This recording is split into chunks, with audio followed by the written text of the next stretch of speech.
Hello, I'd like to take a minute to talk to you about how GoToHoma can help you and your students with the Common Core, and then how we're going to help you do that with your students.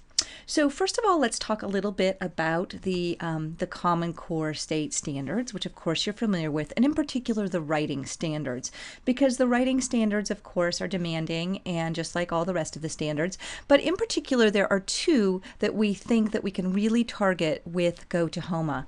Those are writing standard number 5, which is about peer and adult feedback to get help with students in their whole writing process, and then also writing standard 6, which provides the opportunity for students to use technology, the internet, etc., to produce and publish writing and to be collaborative. And those two writing standards, I think, really present themselves as something that GoToHoma can help with. And the reason that is because GoToHoma makes creating, sharing, and collaborating and commenting super, super easy. And in fact, let me just show you how easy creating and sharing something is in GoToHoma. Hello, I'm going to show you just how easy it is for students to create and share documents.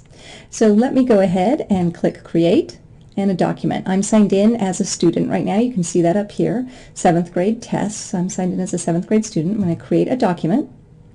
The student then clicks on Untitled Document and renames it. English essay. Not a good title, but I'm just demonstrating. I click OK. As the student, it automatically does the saving. There's no save button. Things just automatically save, and I keep typing.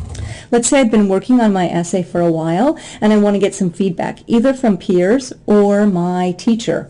I click this Share button, and I easily invite people down here with email address. So I'm going to share it with my teacher, Miss Allison.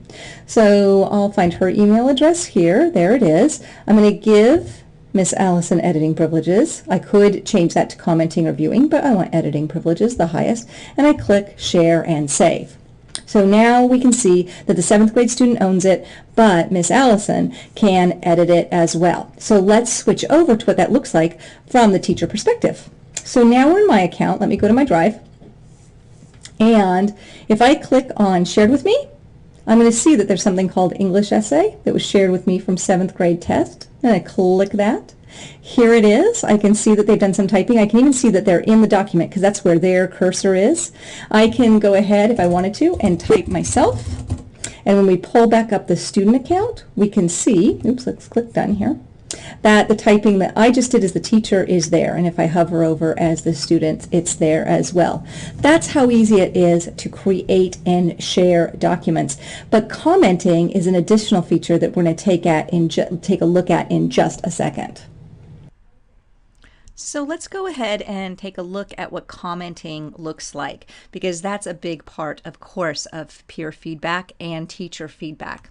So what we're going to look at here is an example from Brandon Betlock's 5th grade students. He had his students write stories, and the day that I was there observing what they were doing was providing feedback. And he was actually doing a lesson around giving really good feedback. And you'll see over here that some of the feedback is beneficial to the student and some isn't. But this is the commenting feature, where the comments are connected to these highlighted pieces of text in the actual story. So both Mr. Betlock, the teacher, can go in and give students comments, but students can give each other comments as well. And we'll talk to you about how that works and show you how to do that in the training options that we're going to talk about in just a minute. So what we think is that with our upcoming Common Core standards and the demands of those, GoToHoma can really help teachers and students excel. And we want all 5th grade students to have this experience so that when they go to 6th grade, they're ready to hit the ground running as well with using these tools. So we think these are a winning combination, and we're going to go ahead and provide some opportunities for you to learn how to do this with your class. So let's take a look at what those are. So the first one is by sub-release day. So you'd be working with the other 5th grade teachers at your at your school for a day of sub-release, and we will provide that for you and pay for that for you. So that's one option to get the training about how to do peer and teacher feedback with GoToHoma. The other option, if you didn't want to do sub-release, would be two-hour paid trainings after school. So we would pay you per diem to meet after school for a total of 4 hours for some trainings that we would be doing in early March to get you set up and ready to go.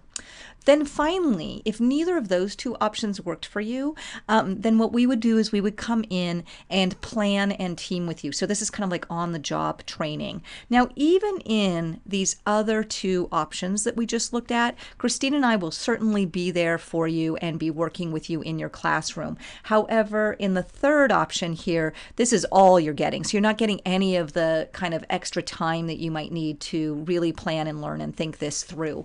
But that is an option if you needed it.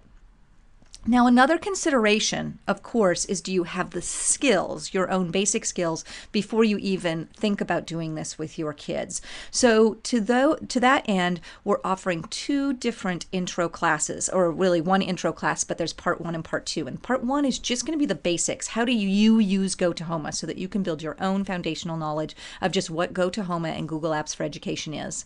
And then part 2 will address the best practices for using it with your students in a more general way than the actual peer feedback that we're going to train you about in those other trainings I was talking about. Okay, so these are some options for you.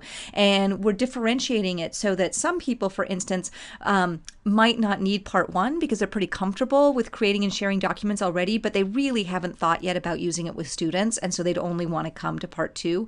But many of you will probably want both part 1 and part 2, so we wanted to make that available to you.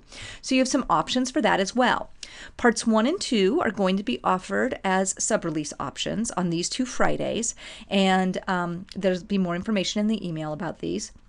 So you could come to one of those, or let's take a look at our next one. We have, again, some paid after-school offerings. So we'll offer part 1 January 14th and offer part 2 January 21st. So you could choose which, you could either come to both of those or just one of those as the need may be.